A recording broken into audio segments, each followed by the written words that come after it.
Good afternoon, everybody. Welcome back. I hope you had a great lunch. This afternoon, we are going to talk about the fashion of the 1950s. Okay, so I'm going to show you some pictures, and then I'm going to read about what you're looking at. Of course, right here at the top, we have Miss Marilyn Monroe. So these are the biggest 1950s fashion style moments that defined the decade.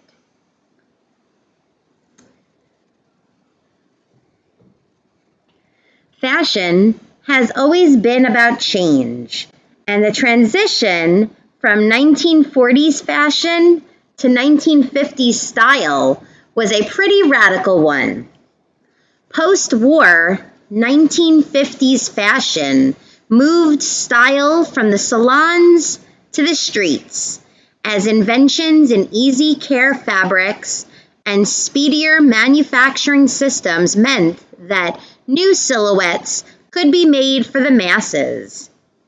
Having the latest trends was no longer a concept reserved exclusively for the rich.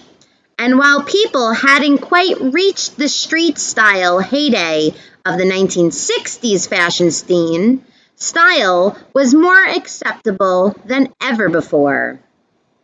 It was an era like no other for spotting future fashion and beauty icons too, as newcomers Marilyn Monroe, Brigitte Bardot, and Audrey Hepburn were the first to showcase new ideas, from the bikini to the it bag and Christian Dior's new look.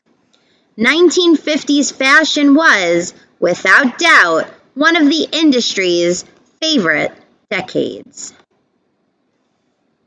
Okay, we're going to start with Christian Dior's 1950s fashion.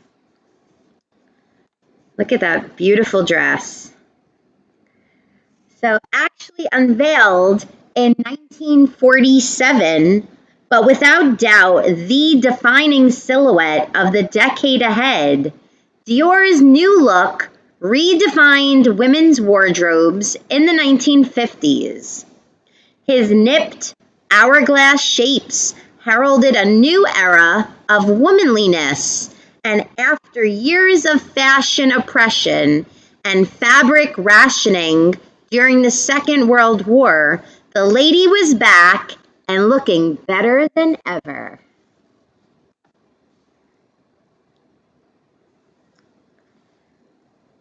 Here we have Miss Marilyn Monroe, looking beautiful, pretty in pink. So this is from Gentlemen Prefer Blondes.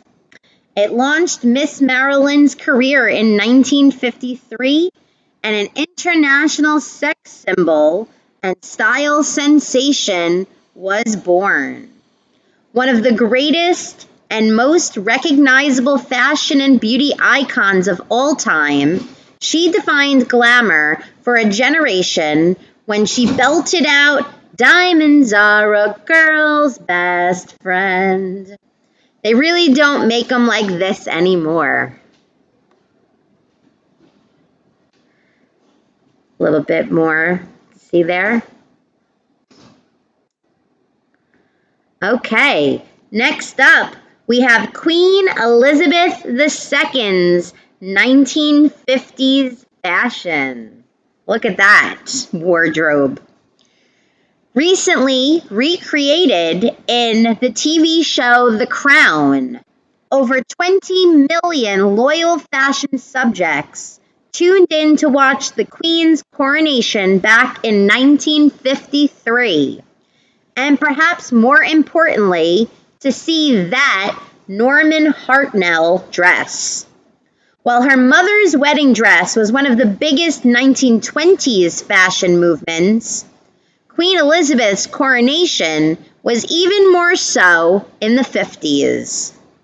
Elizabeth didn't disappoint on the bling factor either, working a gold tassel cape, rich embroidery, and more is more jewelry on her big day. All hail our new style queen. Next up, we have Grace Kelly's 1950s fashion. Both on and off screen, actress Grace Kelly's outfits were some of the most talked about and copied of the decade. But her wedding to Prince Rainier III of Monaco in 1956 called for a bigger and better dress than any she had worn before. Still cited as one of the most memorable, elegant wedding dresses of all time, her Helen Rose gown even went on to inspire a future royal bride-to-be, Kate Middleton. Now that's what you call timeless appeal.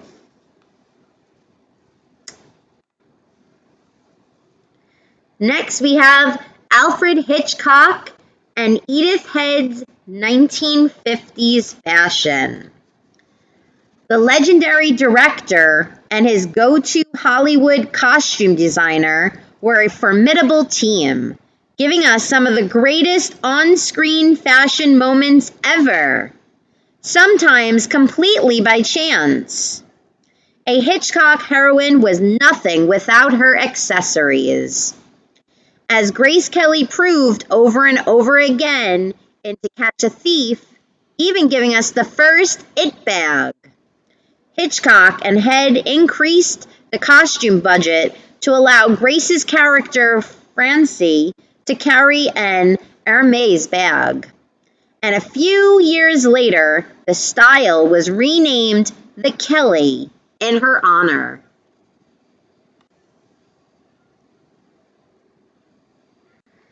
Okay, next up, we have Brigitte Bardot's 1950s fashion. The scene is from the Cannes Film Festival in 1953. However, newcomer Bardot is stealing the show, working a hot floral bandeau as only she could. The bikini was invented in 1946, and by the mid-50s, every movie star worth their bombshell status was grabbing headlines by parading the new risque style on the beach. But it was Brigitte who worked it first, securing the bikini status as the must-have fashion item and her own future career in the process.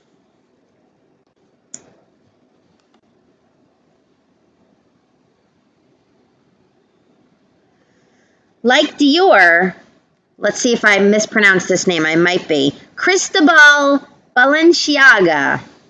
I'm going to go with that. It sounds right. The influence on the 1950s silhouette is now legendary.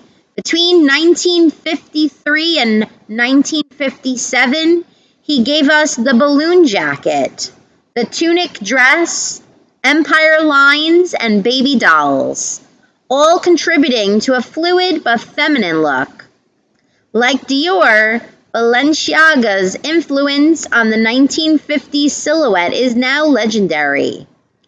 Between 53 and 57, he gave us so much to look at.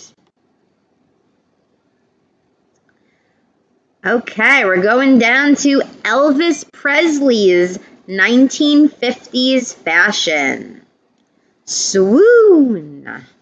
The poster boy of 1950s fashion invented his own brand of preppy rockabilly, giving us biker chic, guy liner, and high-waisted trousers way before Simon Cowell got his hands on them.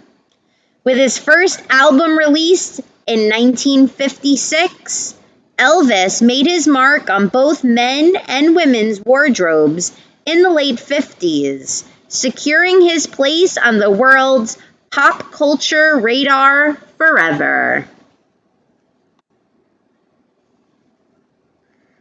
Okay, we're going down to Chanel 1950s fashion. Coco Chanel was already making big waves in the 1920s and 1930s fashion industry before the war, but she had another major trick up her stylish sleeves when it came to the 1950s, introducing the Chanel suit as we still know it today, a slim tweed number with contrasting bound edges, which aimed to offer an elegant but looser alternative to all those new look nipped waists. Now a fashion icon in its own right, the Chanel suit was reinvented season after season by Coco Chanel's successor, Karl Lagerfeld. I don't know about those shoes, ladies.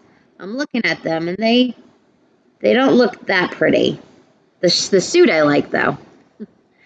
Okay, next up we have Sophia Loren's 1950s fashion.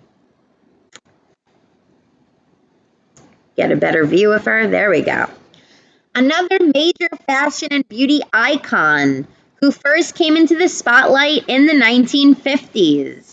Yes, Italian pinup Sophia Loren landed her first acting role in Aida in 1953 and became as renowned for her quick wit as much as her looks.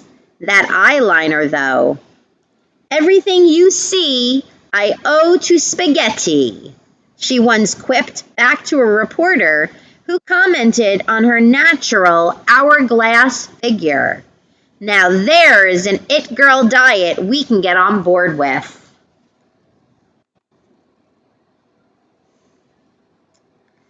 Okay, Audrey Hepburn and Givenchy 1950s fashion. Scroll down a little bit so you guys can see better. There we go. Look at those dogs.